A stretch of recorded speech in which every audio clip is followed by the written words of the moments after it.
When we have a data frame, we can work with the data and save the results in other formats. Consider the stack of 13 blocks of different colors.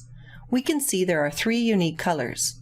Let's say you would like to find out how many unique elements are in a column of a data frame.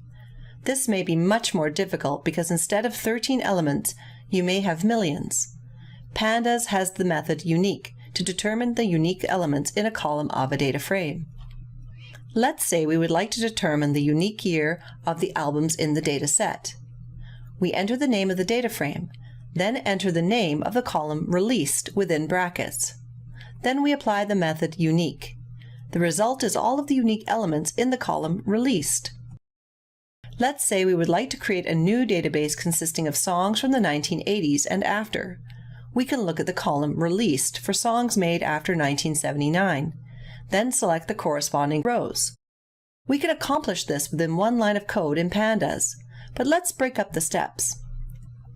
We can use the inequality operators for the entire data frame in Pandas.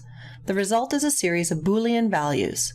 For our case, we simply specify the column released and the inequality for the albums after 1979.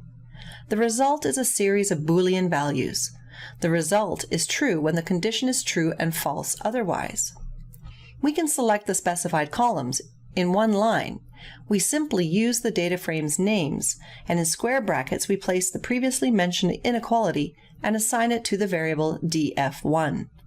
We now have a new data frame, where each album was released after 1979. We can save the new data frame using the method to_CSV. The argument is the name of the CSV file.